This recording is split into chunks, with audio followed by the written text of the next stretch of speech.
तो यहाँ पे आप देख रहे हैं कि ये 3 मोटर आपको दिखाई दे रही है, ठीक है। और ये तीनों मोटरें जो हैं एसी में, इंडोर में इस्तेमाल होंगी। ये 3 टाइप की मोटर है।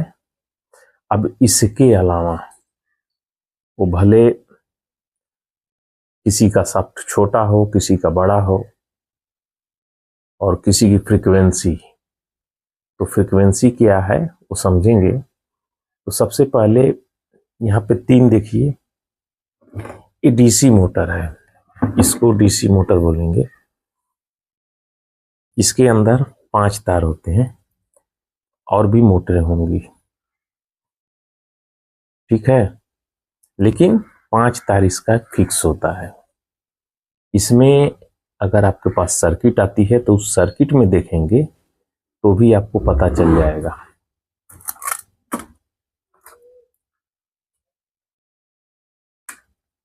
यहाँ पे आप देख रहे हैं ये जो सर्किट है, यहाँ पे मोटर के जो कनेक्शन है इस जगह पे, यहाँ पे देखिए, तो इसमें देखेंगे तो 5 पिन इसके अंदर है, ठीक है।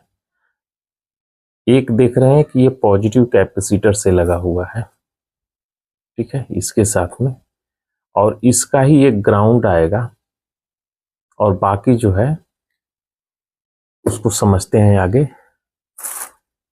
तो ये डीसी मोटर है, 5 तार इसकी फिक्स होती है। पहली वायर जो है रेड होगी ही होगी, दूसरी वायर बीच में एक छूटा हुआ रहेगा, यानी इससे गैप रहती है, और ये वाली जो है ग्राउंड है। फिर इसके बाद ये 15 वोल्ट है, ग्राउंड के बाद 15 वोल्ट, 15 वोल्ट के बाद VSP yellow wire, blue wire इसकी जो होती है ये होती है फीडबैक की।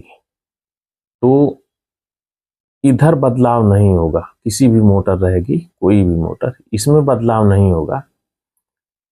बदलाव होगा तो ये या तो एक इस नंबर पे रहेगी, ये वाला 5वें नंबर पे, यानी येलो 5वें नंबर पे होगा, तो ब्लू चौथे नंबर पे होगा, या जो कंडीशन है ये कंडीशन रहेगी। इसमें देखते हैं तो ये इस तरह से एक सॉकेट रहेगी, ठीक है, 3 वायर इसमें रहेंगे और 3 वायर इधर रहेंगे। कहीं कहीं पे ये 2 वायर रहेंगे, 2 ही वायर रहेंगे। 2 वायर रहेंगे तो कैपेसिटर मोटर के साथ में कनेक्ट होगा, ठीक है, मोटर के साइड में कैपेसिटर होगा, जैसे LG वगैरह में होता है। ये फिक्स है, ये फिक्स है, ये डाइकिन की है। डाइकिन में कुछ इस तरह से सॉकेट होगा। इसमें भी देखिए तो 3 वायर ये हो गए और 3 वायर ये हो गए। इस साइड में जो 3 वायर दिख रहे हैं ये फीडबैक है, और ये जो है UVW है। चलिए पहले एक मोटर को हम बात करेंगे, और इसी मोटर के सवाल में, यानी इसको समझने में एक जन का सवाल भी है, उनका आंसर भी मिल जाएगा।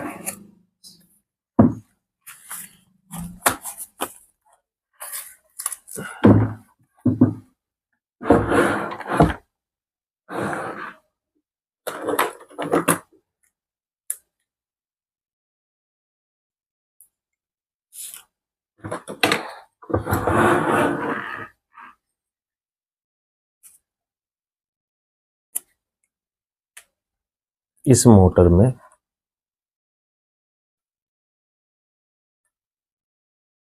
आप डायरेक्शन देख रहे हैं कि इस तरफ है, ठीक है, यहाँ पे देखिए इस तरफ।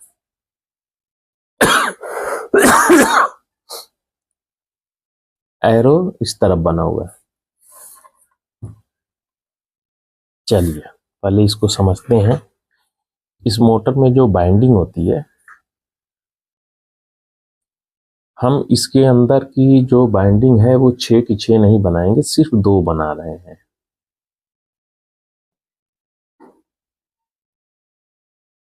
दो पे तो हो नहीं पाएगा, तो इसलिए हम 4 बना देते हैं।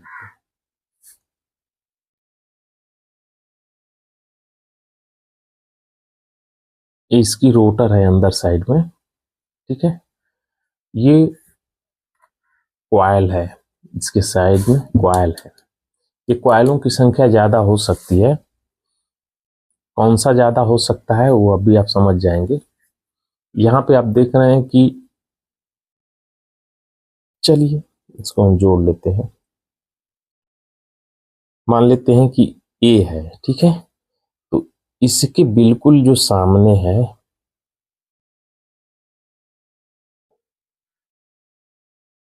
ये हमारा कनेक्ट हो गया इसके साथ में, और ये निकल के बाहर आ गया, यानी A1 हो गया। ये A है, ये A1। वैसे ही इसका समझ लेते हैं, ये B है, ये कनेक्ट कर दिया।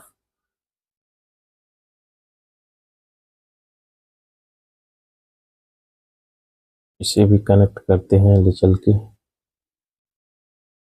यहाँ पे मैंने जोड़ दिया, और ये इधर से ही निकाल देते हैं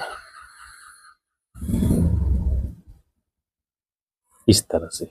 तो टोटल हमको यहाँ पे 4 तार दिख रहे हैं, ठीक है। यहाँ पे हमें 4 तार दिख रहे हैं, लेकिन इस मोटर के अंदर मात्र 3 तार दिख रहे हैं। तो होता क्या है, यहाँ पे चाहे इधर का या चाहे इधर का, दोनों को ज्वाइंट कर देते हैं। ये आपस में ज्वाइंट कर दीजिए, या इसको आपस में ज्वाइंट कर दीजिए। तो चलिए एक को किसी को आप एक साथ में जोड़ दीजिए। मान लेते हैं कि हमने इसको जोड़ दिया, ठीक है। तो ये हमारा कॉमन हो गया, और ये हमारा 2 पॉइंट निकल के हो गई, तो ये कॉमन हो गया। अब लाल, पीला, हरा, नीला, चाहे जैसे भी यहाँ पे आए, अभी यहाँ पे लाल है, काला है और सफ़ेद है, ठीक है। तो कुछ भी हो सकता है। अभी इसमें क्या होगा कि कौन सी रनिंग है और कौन सी स्टार्टिंग है। रनिंग स्टार्टिंग का मतलब ये है कि यहाँ पे हमारा कैपेसिटर लगता है, इस पॉइंट पे दोनों पे हमने कैपेसिटर लगा दिया। इस पे हमने न्यूट्रल लाइन दे दिया यहाँ पे। अब हम फेस अगर इस पे देते हैं, इस जगह पे हम फेस देते हैं इसमें, तो मोटर हो सके कि इस डायरेक्शन में घूमेगी। मान लेते हैं यहाँ पे मोटर का शाफ्ट है, तो इस डायरेक्शन में हो सके तो मोटर घूमे। अगर हम यहाँ पे लाइन देते हैं, लाइन यहाँ पे देते हैं और न्यूट्रल यहाँ पे, तो मोटर इस डायरेक्शन में घूमेगी। यदि हम इसको यहाँ पे देते हैं इस जगह पे, तो मोटर यही रोटेशन वापस इस दिशा में घूमने लगेगी, उल्टा, ठीक है। यहां से तो ये तय होता है हमको चलाना किधर है, दाएं या बाएं।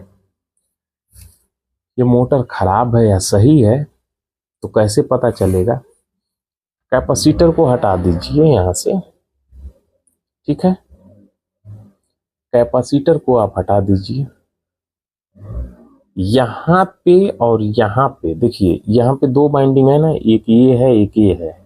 तो सर्किट से देखिए तो ये एक है, यहाँ तक आ गई, ये ओपन है।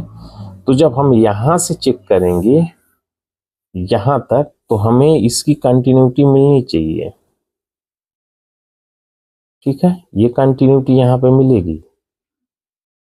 और दूसरे वाले का चेक करेंगे इसी जगह से, तो यहाँ भी मिलेगी। तो अगर दोनों पे मिल रही है तो इस बाइंडिंग की एक रेजिस्टेंस बनेगी। उस रेजिस्टेंस के जरिए हम पता कर लेंगे कि हमारी मोटर अब बाहर ही निकल के आई है। यहाँ देख रहे हैं बाहर निकल के आई है, तो हम कैसे पता करेंगे कि कौन सी इसमें कॉमन है और कौन सी जो है रनिंग है, कौन सी स्टार्टिंग है। यानी हमको लाइन किस पे लगाना है और किस पे न्यूट्रल लगाना है। देखिए, मान लेते हैं कि 200 आर ये बता रही है, यानी ये वाली ये बाइंडिंग 220 आर बता रही है, और ये वाली अंदर वाली जो है ये बता रही है 200 आर।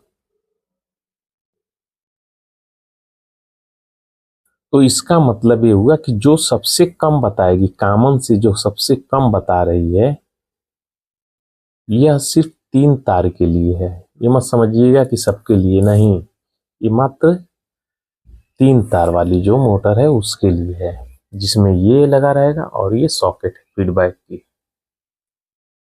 तो इसमें जो है जो सबसे कम है वो कॉमन के साथ में लाइन उस पे आएगी, और इसमें से इस तरह से लग करके कैपेसिटर लगा करके दूसरी वाली पे रहता है।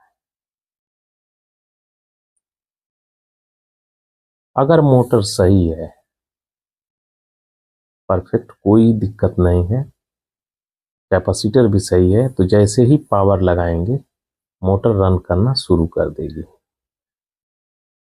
अगर ये कैपेसिटर नहीं रहेगा तो इसका मतलब ये है कि सिर्फ एक में आपने लाइन दी है, दूसरे में है ही नहीं। तो उस समय मोटर को चाहे इस दिशा में घुमा दीजिए चाहे इस दिशा में घुमा दीजिए, ये दोनों डायरेक्शन में चलेगी, लेकिन ये सेल्फ नहीं चालू होगी, यानी खुद से दाएं बाएं नहीं चलेगी, क्योंकि ये स्टेबल हो जाएगी।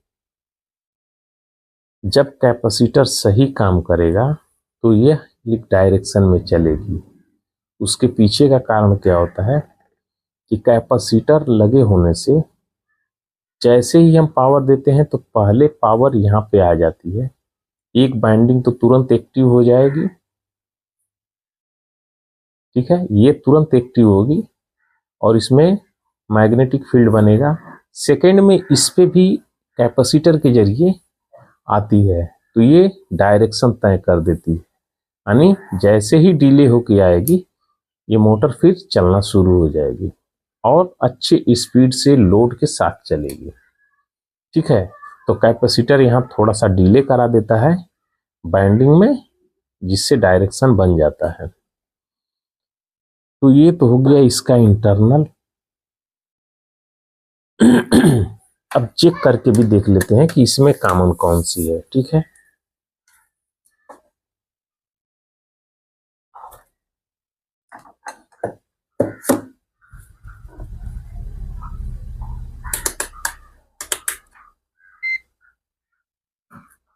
तो हम यहाँ ओम्स पे लगा देते हैं और इसको हम चेक करते हैं इसकी। एक चीज और देख लीजिए, यदि हम यहाँ और यहाँ पे चेक करेंगे, कैपेसिटर तो है नहीं, यहाँ और यहाँ पे चेक करेंगे तो ये हमें 200 ये और 220 ये यानी 420 आर हमें शो करेगा यहाँ पे, क्योंकि ये सीरीज बन गया है, ये ऐसे हो गया ना सीरीज, देखिए ऐसे सीरीज हो गया, तो हमें तो इसका मिलेगा। तो जहाँ पे सबसे कम और दोनों तरफ की बाइंडिंग बताए, ये हमारा हो गया कॉमन। तो यहाँ पे भी देख लीजिए,